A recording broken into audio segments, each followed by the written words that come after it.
നമ്മളുടെ പുതിയ വീട്ടിൽ നിന്നുള്ള 6:28 പ്രഭാതമാണ് ഈ കാണുന്നത്. അപ്പം അതൊക്കെ കണ്ട് കഴിഞ്ഞ ശേഷം ഞാൻ നേരെ അടുക്കളയിലേക്ക് വന്നു. അപ്പം എൻ്റെ കയ്യിൽ ഗരം മസാല പൊടി തീർന്നിട്ടുണ്ടായിരുന്നു കേട്ടോ. അപ്പം ഞാൻ വിചാരിച്ചു ആദ്യം തന്നെ ഗരം മസാല പൊടി ഉണ്ടാക്കാമെന്ന്. അപ്പം ഞാൻ ഇതുപോലത്തെ 2 പാക്കറ്റ് വാങ്ങിച്ചിട്ട് അതിലുള്ള മസാലക്കൂട്ടെല്ലാം ഇതുപോലെ എടുത്ത് വയ്ക്കും. ഇതിൽ നമ്മൾ ഈ പട്ട, ഏലക്ക, ഗ്രാമ്പൂ ഇതൊക്കെ നമ്മളുടെ പാകത്തിനാണ് എടുക്കുന്നത്. ഈ വലിയ വലിയ പീസ് പട്ടയൊന്നും ഞാൻ ചേർക്കത്തില്ല കേട്ടോ. അതിൽ കുറേ പീസുകൾ ഞാൻ നമുക്ക് വേണ്ടാത്തത് മാറ്റിയിട്ടാണ് ഗരം മസാല റെഡിയാക്കി എടുക്കുന്നത്. പിന്നെ ഞാൻ എൻ്റെ കയ്യിൽ നിന്ന് കുറച്ച് കുരുമുളക് അങ്ങനെയൊക്കെ അധികം ഇടാറുണ്ട്. എങ്കിൽ മാത്രമേ കറക്റ്റ് ആ ഒരു നല്ല ഒരു പരുവത്തിന് നമുക്ക് നല്ല മണവും നല്ല ടേസ്റ്റി ആയിട്ടുള്ള ഗരം മസാലയൊക്കെ നമുക്ക് ഉണ്ടാക്കിയെടുക്കാൻ പറ്റും. അപ്പം അതിൻ്റെ ഇടയിലാണ് ഞാൻ എൻ്റെ ചായ കുടിച്ചുകൊണ്ടിരിക്കുന്നത്. അപ്പം ഗരം മസാല വറുത്തെടുക്കുമ്പോൾ നമ്മൾ ഫ്ലെയിം കുറച്ച് വെച്ചിട്ട് സമയമെടുത്ത് തന്നെ വറുത്തെടുക്കണം. വറുത്ത ശേഷം ആ ചട്ടിയിൽ നിന്ന് ഞാൻ മാറ്റി ഒന്ന് പരത്തി വെക്കണം, ഒന്ന് തണുക്കാനായിട്ട് കേട്ടോ. അപ്പോൾ ഈ സമയത്ത് ഞാൻ ഇവിടെ കുറച്ച് ബോട്ടിൽസ് ഇതുപോലെ ഗ്ലാസ് ബോട്ടിൽ അധികം വാങ്ങിച്ചിട്ടുണ്ടായിരുന്നു. അപ്പോൾ ഇന്നാൾ വാങ്ങിയത് കുറച്ചേ ഉണ്ടായിരുന്നുള്ളൂ. അപ്പോൾ ഇതൊക്കെ വെച്ച് വരുമ്പോഴാണ് അറിയണത് ഇത് കുറവാണെന്നുള്ളത്. പിന്നെ ഞാൻ ചെമ്മീനാണ് ഇന്നിപ്പോൾ കറിയാക്കാൻ പോണത്. അപ്പോൾ ഫ്രീസറിൽ കുറച്ച് ചെമ്മീൻ ഇരിപ്പുണ്ടായിരുന്നു. അപ്പോൾ അത് ഞാനൊന്ന് ഡീഫ്രോസ്റ്റ് ചെയ്യാനായിട്ട് പോവുകയാണ്. അപ്പം രാവിലെ ഞാൻ വിചാരിച്ചു ഇന്ന് ചെമ്മീൻ കറിയാകട്ടെ എന്ന്. അപ്പോൾ ഉച്ചത്തേക്കും കൂടി എടുക്കാമല്ലോ. അപ്പോൾ ഞാൻ ഫ്രീസറിൽ വെച്ചിട്ട് ഞാൻ കുറച്ചധികം തേങ്ങ ആ ഓണത്തിൻ്റെ സമയത്ത് ചിരകി വെച്ചിട്ടുണ്ടായിരുന്നു കേട്ടോ. അപ്പോൾ അത് ഫ്രീസറിൽ ഇരിപ്പുണ്ട്. ഇതാ കണ്ടോ. അപ്പോൾ ഇങ്ങനെയൊക്കെ ചിരകി വെക്കുമ്പോൾ നമുക്ക് എളുപ്പമാണ് കേട്ടോ ജോലി ചെയ്യാനായിട്ട്. അപ്പോൾ ഞാൻ ഇടിയപ്പമാണ് ഉണ്ടാക്കാൻ പോണത്. അപ്പം പാകത്തിന് വെള്ളമൊഴിച്ച് ഉപ്പിട്ട ശേഷം നമ്മൾ വറുത്ത മാവ് ഇതിലേക്കിട്ട് നന്നായിട്ടൊന്ന് കുഴച്ചെടുക്കും കേട്ടോ. അപ്പോൾ ഞാൻ ഇനിയിപ്പോൾ കുഴച്ചെടുക്കുന്നതൊന്നും കാണിക്കുന്നില്ല, നല്ലതുപോലെ ഒന്ന് കുഴച്ചെടുത്താൽ മതി. അപ്പം ഞാൻ ഇടിയപ്പം ഉണ്ടാക്കാൻ വേണ്ടിയിട്ട് ഈ പാത്രത്തിലേക്ക് തേങ്ങയൊക്കെ വെച്ചിട്ട്, ഇത് അറിയാവോ ഞാൻ ഇന്നാൾ വാങ്ങിയ ആ ഒരു ഇടിയപ്പ പ്രസ്സാണേ. പക്ഷേ ഇതിൻ്റെ ഹോള് വന്നിട്ട് വലുതാണ് കേട്ടോ. എനിക്കൊന്ന് നൂഡിൽസ് ഉണ്ടാക്കാൻ പാകത്തിനുള്ള ഒരു ഹോളാണ്. എനിക്കെപ്പോഴും ഇടിയപ്പം വളരെ നൈസായിട്ടുള്ള ഹോളുള്ളതാണ് ഇഷ്ടം. ഇനിയിപ്പം ഞാനിത് നൂഡിൽസ് ഉണ്ടാക്കാനേ എടുക്കത്തുള്ളൂ കേട്ടോ. അപ്പോൾ ഞാനെല്ലാം ഇതുപോലെ തട്ടിലാക്കി എടുത്തു വെച്ചിട്ട് ഞാൻ ഇനി ഒന്ന് സ്റ്റീം കയറ്റാനായിട്ട് പോവാണേ. അപ്പം അതവിടെ ഇരുന്ന് റെഡിയാവണ സമയത്ത് ഞാൻ എൻ്റെ പതിവ് വായ്നോട്ടത്തിലേക്ക് വന്നു. എനിക്കിതൊക്കെ കണ്ടിങ്ങനെ ഇരിക്കുന്നത് ഭയങ്കര ഇഷ്ടമാണ്. കുറച്ച് നേരമെങ്കിലും ഞാൻ കിച്ചണിൽ നിന്ന് ഓടി വരും ഇതൊക്കെ ഒന്ന് കാണാൻ. അപ്പം നമ്മളുടെ മസാലക്കൂട്ട് തണുത്തപ്പം ഞാൻ മിക്സിയുടെ ജാറിലേക്ക് ഇട്ടിട്ട് ഒന്ന് പൊടിച്ചെടുക്കാൻ പോവുകയാണ് കേട്ടോ. അപ്പോൾ ഒരുപാട് മസാലക്കൂട്ടൊന്നും നമ്മൾ ഉണ്ടാക്കി വെക്കരുതേ. അപ്പോൾ അതിൻ്റെ ആ ഫ്ലേവർ നഷ്ടപ്പെടും. കണ്ടോ, പൊടി റെഡി ആയിട്ടുണ്ട്. ഈ സമയം തന്നെ നമുക്ക് ഇടിയപ്പവും റെഡി ആയിട്ടുണ്ട്. നിങ്ങൾക്ക് ഇങ്ങനെ ഇടിയപ്പമൊക്കെ ഉണ്ടാക്കുമ്പോഴേക്ക് ഇതുപോലെ കട്ടിക്കുള്ളതാണോ ഇഷ്ടം, അതേ നൈസായിട്ടുള്ളതാണോ ഇഷ്ടം? ഓരോരുത്തർക്കും ഓരോരോ ഇഷ്ടങ്ങളല്ലേ. എനിക്കാണെങ്കിൽ നൈസായിട്ടുള്ളത് തന്നെയാണ് ഇഷ്ടം കേട്ടോ. ഇതിപ്പോൾ ഇങ്ങനെ സംഭവിച്ചു പോയി. അപ്പോൾ ഞാൻ കറിക്ക് വേണ്ടിയിട്ട് തേങ്ങ എടുക്കുകയാണ്. പിന്നെ കുറച്ച് പെരിഞ്ജീരകം, കുരുമുളകും, കുറച്ച് മഞ്ഞൾപ്പൊടി, 1/2 ടീസ്പൂണോളം മഞ്ഞൾപ്പൊടിയും ചേർത്ത് ഇത് കുറച്ച് വെള്ളം ഒഴിച്ചിട്ടൊന്ന് അരച്ചെടുക്കും കേട്ടോ. ഇതാണ് നമ്മളുടെ ചെമ്മീൻ്റെ അരപ്പെന്ന് പറയുന്നത്. അപ്പം നിങ്ങൾ ഈ രീതിയിൽ ഉണ്ടാക്കാറുണ്ടോ എന്നൊന്ന് പറയണം കേട്ടോ.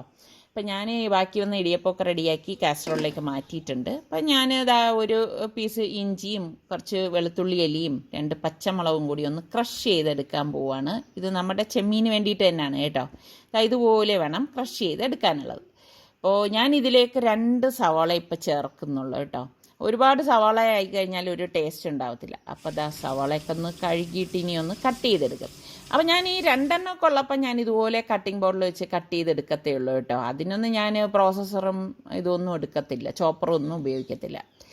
അപ്പോൾ നമ്മളുടെ പാനിലേക്ക് വെളിച്ചെണ്ണ ഒഴിച്ചിട്ട് ഉലുവയിട്ട് പൊട്ടിച്ചു കൊടുക്കും. ഉലുവയെന്ന് പൊട്ടി വരുമ്പോഴേക്ക് പെരിഞ്ജീരകം ഇട്ട് കൊടുക്കും. അത് കഴിഞ്ഞിട്ട് ഈ സവാള അരിഞ്ഞത് ചേർത്തിട്ട് വഴറ്റി കൊടുക്കാം കേട്ടോ.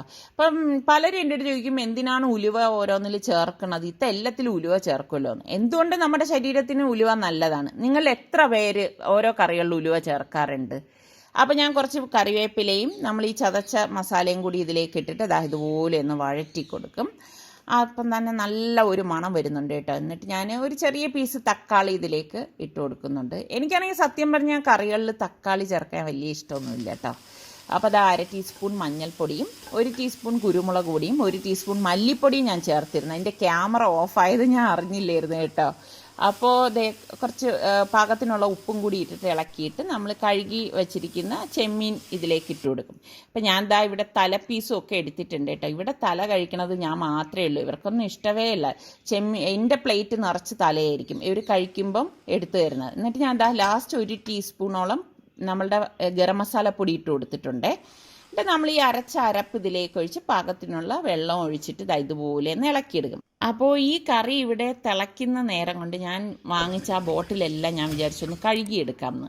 അപ്പോൾ പുതിയതായതുകൊണ്ട് തന്നെ നമ്മൾ ഇതുപോലെ നല്ലവണ്ണം കഴുകിയൊന്നും എടുക്കണം കേട്ടോ. ഞാൻ ഇതുപോലെ ബ്രഷ് ഉപയോഗിച്ചൊക്കെയാണ് കഴുകിയെടുക്കുന്നത്.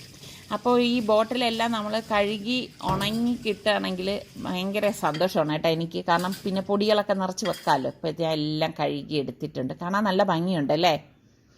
ഞാനിങ്ങനെയാണ് കേട്ടോ എല്ലാം സ്വയം ആസ്വദിക്കുക. അപ്പോൾ നമ്മുടെ കറി റെഡിയായി. അതിനിടയ്ക്ക് തന്നെ ഞാൻ സുലൈമാനി ഇട്ടിട്ടുണ്ടായിരുന്നു, അതും ഗ്ലാസ്സിലേക്ക് ഒഴിക്കുകയാണ്. അപ്പോൾ ഇനിയിപ്പം നമ്മളിതാ ഭക്ഷണം കഴിക്കാനായിട്ട് പോവാണ് കേട്ടോ. അപ്പോൾ ഈ സുൽത്താന് സത്യം പറഞ്ഞാൽ ഈ കറി ഇഷ്ടമല്ല കേട്ടോ. സുൽത്താൻ ഇഷ്ടം എന്തെന്നറിയാവോ, അത് ഈ ചെമ്മീനെ ഫ്രൈ ആക്കി കൊടുത്തു കഴിഞ്ഞാൽ ഭയങ്കര സന്തോഷമാണ്. ഇതിപ്പോൾ നമുക്ക് ഇടിയപ്പത്തിന് വേണ്ടിയിട്ടും ഉച്ചത്തേക്കും കൂടി കണക്കാക്കി ഉണ്ടാക്കിയ കറിയാണ്. അപ്പം വലിയ തൃപ്തി ഇല്ലാതാണ് സുൽത്താൻ്റെ കഴിപ്പ് കേട്ടോ. പിന്നെ വീട്ടിലെ കുറച്ച് പണികളൊക്കെ ഉണ്ടായിരുന്നു. അതൊക്കെ കഴിഞ്ഞ് ആഹാരവും അതായത് ഊണൊക്കെ കഴിഞ്ഞ ശേഷം ഞങ്ങൾ സുൽത്താനെയും റിസ്വാനെയും കൊണ്ട് വണ്ടി പ്രാക്ടീസ് ചെയ്യിപ്പിക്കാനായിട്ട് പോവുകയാണ്. ഇവന്മാർക്കാണെങ്കിൽ പഠിക്കണമെന്ന് യാതൊരു ചിന്തയില്ല.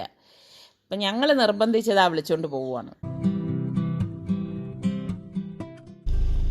നമ്മുടെ ലൈസൻസ് കിട്ടിയ കുട്ടിയെ പ്രാക്ടീസ് കൊടുക്കാം.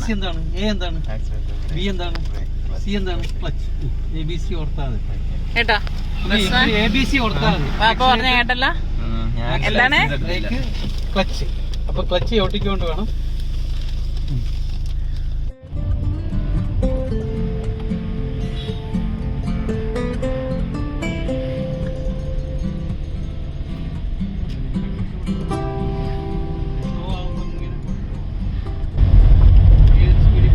ഇതേപോലൊരു വളവായിരുന്നു എന്റെ ഡ്രൈവിംഗ് ടെസ്റ്റ്. ഒരു കുഴിയും കളയല്ലേ സുൽത്താനെ? കുഴിയിലെല്ലാം എല്ലാ കുഴിയിലും ഇറക്കി കൊണ്ടുപോകണം. നമ്മളെ കുഴിയിലെല്ലാം ഇവിടെ എത്ര കുഴിയുണ്ടെന്ന് വണ്ടി ഓടിക്കുമ്പോ അറിയാൻ പറ്റും. പാപ്പാടെ പഠിപ്പീരിയാണ് ഇപ്പൊ തലേണ മന്ത്രത്തില് മമ്മൂക്കയെയും ശ്രീനിവാസനെയാണ് എനിക്ക് ഓർമ്മ വരുന്നത്. ശരിക്കും പറഞ്ഞാൽ ഡ്രൈവിംഗ് എന്ന് പറഞ്ഞു കഴിഞ്ഞാൽ വളരെ എളുപ്പമുള്ള അല്ലേ സംഭവമാണ് ഡ്രൈവിംഗ്. പഠിച്ചു കഴിയുമ്പോ അല്ല, അത് മനസ്സിലാക്കി കഴിഞ്ഞാൽ വളരെ എളുപ്പമാണ്. ഇത് സിമ്പിൾ ആണ് സമയം. ഈ ബ്രേക്കിന്റെ പരിപാടി പറഞ്ഞില്ലേ, ABC, ആക്സിലേറ്റർ, ബ്രേക്ക്, ക്ലച്ച്, അങ്ങനെ ഓർത്തുന്നത്. ഇപ്പൊ കാല് മാറ്റുമ്പോ എപ്പോഴും ABC ഇങ്ങനെയാണെന്നുള്ളത് അങ്ങനെ ഓർത്ത്. അപ്പൊ എന്തെങ്കിലും ടിപ്സ് പറഞ്ഞു കൊടുക്കാനുണ്ടോ? ടിപ്സ് ഒന്നുമില്ല. ടിപ്സ് ഈ സ്റ്റിയറിംഗിലാണ് നമുക്ക് നോക്കേണ്ടത്. സ്റ്റിയറിംഗ് നമ്മൾ എത്രത്തോളം വളച്ചു എന്നുള്ളത് അറിയണം നമ്മളിങ്ങനെ. അപ്പൊ ഇങ്ങനെ മൂവ് ചെയ്ത് പോകുമ്പോൾ അറിയാൻ പറ്റും. എപ്പോഴും സ്റ്റഡി ആയിട്ട് ഇങ്ങനെ പിടിച്ചോണ്ട് കുറച്ച് പ്രാക്ടീസ് ആകുമ്പോൾ ഇങ്ങനെ പിടിച്ചാൽ മതി. അതിനുമ്പ് പിടിക്കുമ്പോൾ ഇങ്ങനെ അഡ്ജസ്റ്റ് ചെയ്ത് സ്റ്റിയറിംഗ് ബാലൻസ് കിട്ടിക്കഴിഞ്ഞാല് പിന്നെ നോ പ്രോബ്ലം. ഞാൻ ഫസ്റ്റ് വണ്ടി എടുത്തപ്പോൾ തന്നെ എനിക്ക് ഒരു പ്രാക്ടീസ് ഇല്ലായിരുന്നു കേട്ടാ. പക്ഷെ ഞാൻ ഓടിക്കണ കണ്ടപ്പോൾ എൻ്റെ മാഷ് എൻ്റെ അടുത്ത് ചോദിച്ചു, സമീറ ഇതിനു മുൻപ് ഡ്രൈവിംഗ് പഠിച്ചിട്ടുണ്ടോ എന്നാണ് ചോദിച്ചത്. അതിന്റെ അർത്ഥം മനസ്സിലായി കാണുമല്ലോ. അത്ര പെർഫെക്റ്റ് ആയിരുന്നു. പെർഫെക്റ്റ് ആയിരുന്നു അന്ന്. വണ്ടി ഓടിച്ചാണോ പോയത് തള്ളിക്കൊണ്ടാണോ പോയത്? പിന്നൊരു കാര്യം, സമീ ഓടിക്കുമായിരുന്നല്ലോ. പഠിക്കണമെന്ന് ആഗ്രഹമുണ്ട്, അതുകൊണ്ടാണ് പ്രശ്നം. അത് ശരിയാണ് കേട്ടോ. എനിക്ക് പഠിക്കണം എന്ന് വലിയ ആഗ്രഹമായിരുന്നു. അങ്ങനെ ആഗ്രഹിക്കാനുള്ള കാര്യം എന്തെന്ന് വെച്ചാല്, അന്ന് പിള്ളേര് ഞാൻ ഇവിടെ നാട്ടിൽ കൊണ്ടുവന്ന് ചേർത്തു, നിസാർക്ക് ഇല്ല. അപ്പൊ എനിക്ക് ഡ്രൈവിംഗ് പഠിച്ചേ പറ്റൂ എന്ന് എനിക്ക് തന്നെ തോന്നി. എങ്കിൽ മാത്രമേ എനിക്ക് മുന്നോട്ട് പോകാൻ പറ്റത്തുള്ളൂ എന്ന്. അതുകൊണ്ടാണ് ഞാനത് പഠിച്ചെടുത്തത്.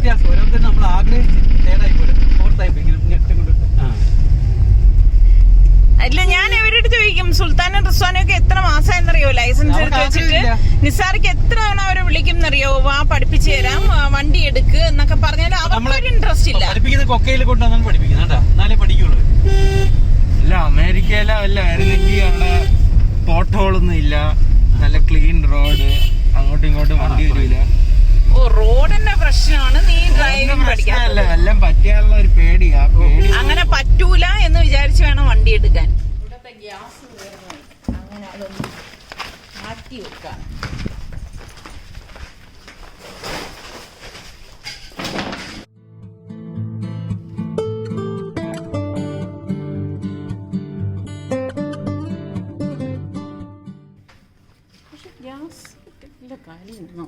കുടിക്കോ പിന്നെ അമ്മക്ക് എടുക്കാൻ പറ്റണമെന്ന് അറിയെങ്കിൽ അതിന്റെ അർത്ഥം ഒന്നുമില്ല. കുടിക്കോ എടുക്കാൻ പറ്റുന്നുണ്ടോ? അല്ല എടുക്കാൻ പറ്റുന്നുണ്ടോ അമ്മക്ക്? അപ്പൊ തീർന്നെന്നാണ്. അല്ലാതെ ഇന്ന് എടുത്തു നോക്ക്. കുറെ നേരം ആയില്ലേ, കഴിഞ്ഞില്ലേ? അടാ കുറ്റിയിട്. നോക്ക് നമ്മുടെ അടുത്ത് റംബൂട്ടാൻ വന്ന്. ഇത്ര ചെറുതില്ലേ റംബൂട്ടാൻ? എന്ത് ചെറുതിലേ റംബൂട്ടാൻ വിളിച്ചില്ലേ, കൊഴിഞ്ഞു വീണു.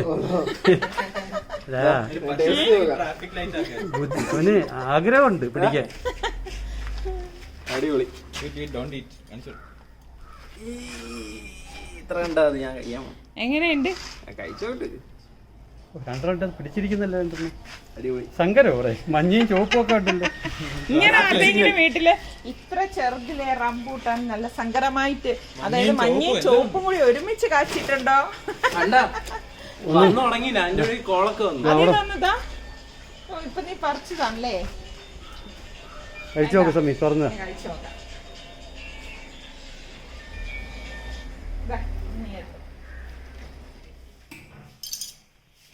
അപ്പൊ ദാ നമ്മുടെ ഗ്യാസ് ഫിറ്റ് ചെയ്തു. അപ്പൊ ചായ ഇടണം.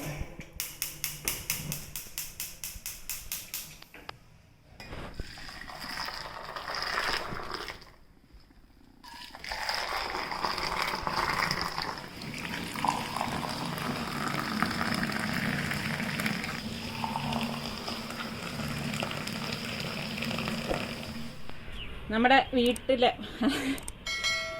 അവിടെ നമ്മൾ സൂര്യ ഉദയം കാണുന്ന മാതിരി തന്നെ അല്ലേ ഇവിടെ സൂര്യാസ്തമനം? നമ്മളുടെ പുതിയ വീട്ടിലാണെങ്കിൽ ഈ സൂര്യാസ്തമനം നന്നായിട്ട് കാണാൻ പറ്റും. ഉദയം അങ്ങനെ തന്നെ കേട്ടാ. ഇത് കണ്ട, നമ്മള് ഈ സുൽത്താനെ റിസ്വാനെ ഡ്രൈവിംഗ് പ്രാക്ടീസിന് പോയിട്ട് വരുന്ന വഴിയിൽ ഇതാ അടിപൊളി അല്ലേ റംബുട്ടൻ കണ്ടു വഴിയില്. പക്ഷെ വരിക്കാന്നൊക്കെ പറഞ്ഞു, അതായത് വരിക്ക പോലെ ഇരിക്കും. തുറന്നു കാണിക്കേ. ചുവപ്പിന്റെ നല്ല മധുരം ഉണ്ട് കേട്ടോ ഈ മഞ്ഞക്ക്. പക്ഷെ ചതവ് കൂടുതൽ ഏതിൽ നിന്നറിയോ? ചുവപ്പിന്. ശരിക്കും ഇത് പൊട്ടിക്കാനാ പാടല്ലേ? അതാണ് വരിക്ക, നല്ല സ്ട്രോങ് ആണ് സംഭവം. അല്ല എന്നൊക്കെ ഉള്ളവർക്ക് ഞാൻ കാണിച്ചു അതെ ഇളക്കി. ഇനി ഇത് തൊലി കളയാൻ പുതിയ ട്രിക്ക് വല്ലതും ഉണ്ടോന്ന് അറിഞ്ഞൂടാ. കത്തിയിട്ട് വരഞ്ഞിട്ട് വെക്കാൻ. ആൾക്കാർ കണ്ടിട്ട് പറയാം അയ്യോ അങ്ങനെയല്ല, ഇതിന്റെ ഈസി വേ വേറെ ഉണ്ട്. നല്ല വരിക്ക റംബൂട്ടാൻ. ഇത് സത്യം പറഞ്ഞാൽ നമ്മുടെ പറമ്പിലോ വീട്ടിലോ ഒക്കെ ഉണ്ടാക്കി പറിച്ച് കഴിക്കുന്നതുള്ള ആ ഒരു ഫീലിംഗ് നമ്മൾ വാങ്ങിക്കുമ്പോൾ കിട്ടത്തില്ല. എന്നാലും ഇതിന്റെ ടേസ്റ്റ് നോക്കാം.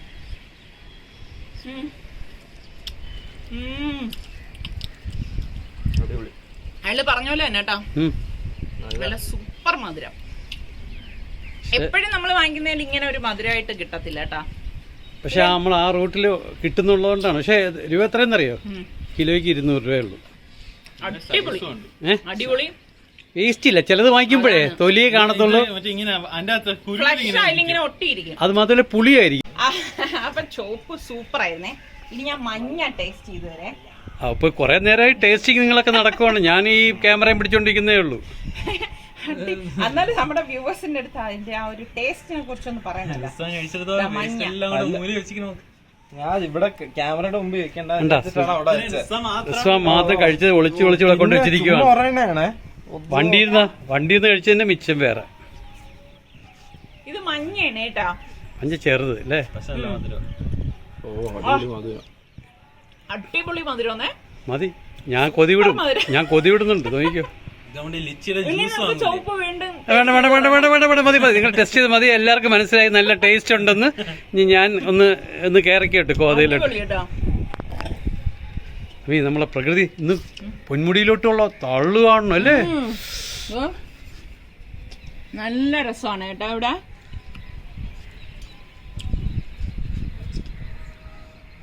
സൂര്യനെ ഇപ്പൊ കാണിച്ചേ കണ്ടോ, നമ്മള് അവിടെ സൂര്യ ഉദയം കാണുന്നത് പോലെയാണ് ഇവിടെ സൂര്യാസ്തമനം. അടിപൊളിയാണ് കേട്ടോ. ചില ദിവസങ്ങളിലെ സൂര്യനെ കണ്ടു കഴിഞ്ഞാണ്ടല്ലോ നമ്മൾ ഇവിടെ നിന്ന് പോത്തേ ഇല്ല, അത്ര ഭംഗിയാണ്. എന്തായാലും ഞാൻ നിങ്ങളുമായിട്ട് ഇതൊക്കെ ഷെയർ ചെയ്ത് തരും.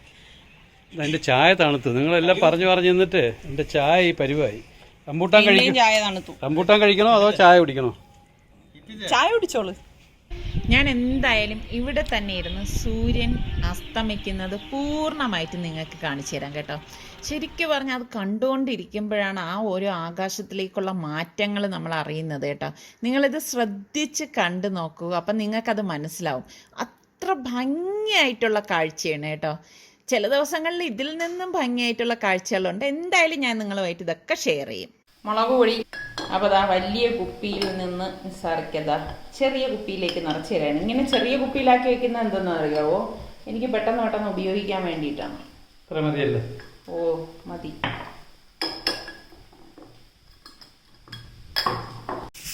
അപ്പോൾ ഞാൻ എന്താ മുട്ടക്കറി ഉണ്ടാക്കാൻ വേണ്ടിയിട്ടുണ്ടോ ഉള്ളിയും മസാലപ്പൊടിയൊക്കെ വഴറ്റിയാണ്. മുട്ട ദാ ഇവിടെ പുഴുങ്ങിയെടുത്തിട്ടുണ്ട്. ഇതിൻ്റെ തോല് കളഞ്ഞ് തന്നത് നിസ്സാറിക്കാണേ.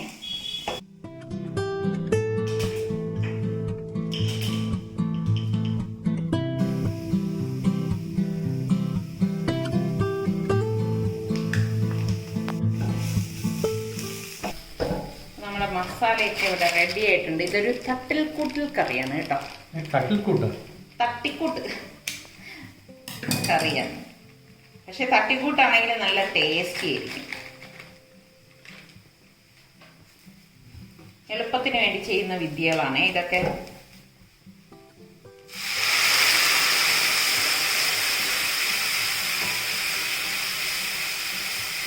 ഫൈനൽ പ്രൊഡക്റ്റ് നിങ്ങൾ നോക്കണം, അടിപൊളിയായിരിക്കും.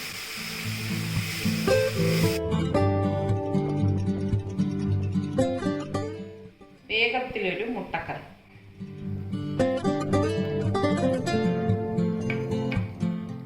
ഒരു തള ഇളക്കുമ്പോഴേക്കും ഞാൻ ഓഫ് ചെയ്യും. അപ്പോൾ നമ്മുടെ മുട്ടക്കറി റെഡി ആയിട്ടുണ്ട്. ഈ സമയത്ത് നമുക്ക് കറിവേപ്പിലയും മല്ലിയിലയും കൂടി ഇട്ട് അലങ്കരിച്ച് ടേബിളിലേക്ക് വെച്ച് കൊടുക്കാം.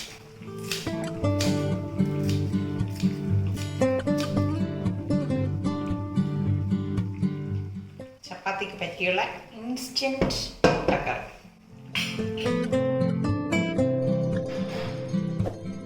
അപ്പോൾ ഞാൻ ചപ്പാത്തിക്ക് കുഴച്ച് വെച്ചിട്ടുണ്ടായിരുന്നു. എന്നിട്ട് ടേബിൾ കൗണ്ടർ നന്നായിട്ട് ഇതുപോലെ ഒന്ന് തുടച്ചെടുക്കും. ഞാൻ എപ്പോഴും പറയത്തില്ല, എനിക്ക് ടേബിൾ കൗണ്ടറിലിട്ട് പരത്തി ചുടുന്നതാണ് സൗകര്യം കേട്ടോ. അപ്പോൾ ഞാൻ ഒരു സൈഡിൽ പാൻ ചൂടാക്കാൻ വെച്ചിട്ടുണ്ട്. അപ്പോൾ ഈ മാവ് ഞാൻ അരമണിക്കൂർ റെസ്റ്റ് ചെയ്യാൻ വയ്ക്കും. അതിന് ശേഷം വീണ്ടും ജസ്റ്റ് ഇതുപോലെ ഒന്ന് കുഴച്ചു കൊടുക്കും. നമ്മൾ കുഴയ്ക്കുന്നതിലാണ് ആ ചപ്പാത്തിയുടെ പരുവം എന്ന് പറയുന്നത്. ഞാനാണെങ്കിൽ ഉപ്പിട്ട പച്ചവെള്ളത്തിൽ കുഴച്ചെടുക്കുകയാണ് ചെയ്യുന്നത്, വേറെ ഒന്നും ചേർക്കില്ല. നിങ്ങളൊക്കെ എങ്ങനെയാണ്? ചൂടുവെള്ളത്തിലാണോ അതേ പച്ചവെള്ളത്തിലാണോ കുഴച്ചെടുക്കുന്നത്? എൻ്റെ അഭിപ്രായത്തിൽ പച്ചവെള്ളത്തിൽ കുഴച്ചെടുക്കുന്നതിനാണ് നല്ലത് കേട്ടോ. അതുപോലെ ഞാനാണെങ്കിൽ കുറച്ച് വലിപ്പത്തിലാണ് ചപ്പാത്തി ഉണ്ടാക്കണത്. പിന്നെ എൻ്റെ ചപ്പാത്തി എന്ന് പറഞ്ഞാൽ വളരെ സോഫ്റ്റായിട്ട് മൃദുവായിട്ടുള്ള ചപ്പാത്തിയാണ് കേട്ടോ. അപ്പോൾ ഫസ്റ്റ് ചപ്പാത്തി എനിക്ക് അങ്ങനെ അധികം പൊങ്ങാറില്ല, അത് ഇത്രേ പൊങ്ങത്തുള്ളേ. അതെന്താണെന്ന് എനിക്കറിയത്തില്ല, നിങ്ങൾക്കൊക്കെ അങ്ങനെയാണോ? അപ്പോൾ ഞാനത് കാസറോളിലേക്ക് മാറ്റി. പക്ഷേ ഇനിയുള്ള ചപ്പാത്തികളുണ്ടല്ലോ അടിപൊളിയായിട്ട് പൊങ്ങി വരും. പൂരി പുൽക്ക അതൊക്കെ പോലെ പൊങ്ങിയിരിക്കുന്ന ചപ്പാത്തിയാണ് എൻ്റെ ചപ്പാത്തി എന്ന് പറയുന്നത്. ഞാൻ സ്വയം പുകഴ്ത്തുന്നതല്ല കേട്ടോ, പക്ഷെ ഞാനിങ്ങനെ സ്വയം ഇങ്ങനെ ആസ്വദിച്ചാണ് ഓരോ കാര്യങ്ങൾ ഇങ്ങനെ ചെയ്യണത് കേട്ടോ. അതുകൊണ്ട് തന്നെ ഈ ചപ്പാത്തി പൊന്തി വരുന്നതും ഞാൻ ആസ്വദിച്ചിട്ടാണ് ഞാൻ ഈ പരത്തി എടുക്കുന്നത്. എന്ത് രസമാണെന്ന് നോക്കിക്കേ അല്ലേ, നല്ല ഭംഗിയല്ലേ. ഇവിടെ ഇവർക്കെല്ലാം ചപ്പാത്തിയോടാണ് പ്രിയം, പ്രത്യേകിച്ച് സുൽത്താനും സൽമാനും ഒക്കെ. ഉച്ചയ്ക്കും ഇവർ ചപ്പാത്തിയാണ് കഴിക്കുന്നത് കേട്ടോ. അപ്പോൾ അതാ ചപ്പാത്തി എല്ലാം ഞാൻ ഇവിടെ ചുട്ടെടുത്തിട്ടുണ്ട്. അപ്പോൾ കാസറോളിൽ ഇടുമ്പോൾ തന്നെ നല്ല സോഫ്റ്റായിട്ട് ഇത് വരും കേട്ടോ, കണ്ടോ. അപ്പോൾ നമ്മൾ ഡിന്നർ കഴിക്കാനായിട്ട് പോവാണ്. അപ്പോൾ ഇന്നത്തെ ഈ ഒരു എപ്പിസോഡ് നിങ്ങൾക്ക് എല്ലാവർക്കും ഇഷ്ടമായെന്ന് വിശ്വസിക്കുന്നു. അപ്പോൾ നമ്മളുടെ ചാനൽ സബ്സ്ക്രൈബ് ചെയ്യാത്ത പുതുതായിട്ട് ആരെങ്കിലുമൊക്കെ ഉണ്ടെങ്കിൽ നിങ്ങൾക്ക് നമ്മളെ ചാനൽ ഇഷ്ടപ്പെടുകയാണെങ്കിൽ സബ്സ്ക്രൈബ് ചെയ്യാനും തൊട്ടടുത്ത് കാണുന്ന ആ ബെല്ലൈക്കൺ പ്രസ് ചെയ്യാനും മറന്നു വരുതേ. അപ്പോൾ നിങ്ങൾ ബെല്ലൈക്കൺ പ്രസ് ചെയ്യുമ്പോഴേക്കും ഓൾ എന്നൊരു ഓപ്ഷൻ വരും, അത് വേണം പ്രസ് ചെയ്യാനുള്ളത്. അപ്പോഴേ ഞങ്ങൾ വീഡിയോസൊക്കെ പോസ്റ്റ് ചെയ്യുമ്പോൾ നിങ്ങൾക്ക് നോട്ടിഫിക്കേഷൻ കിട്ടുകയുള്ളൂ. അപ്പോൾ അടുത്ത് നമുക്കിനി നല്ല റെസിപ്പിയോ വ്ളോഗോ ഇട്ടൊക്കെ വരുന്നത് വരെ എല്ലാവർക്കും ബൈ ബൈ.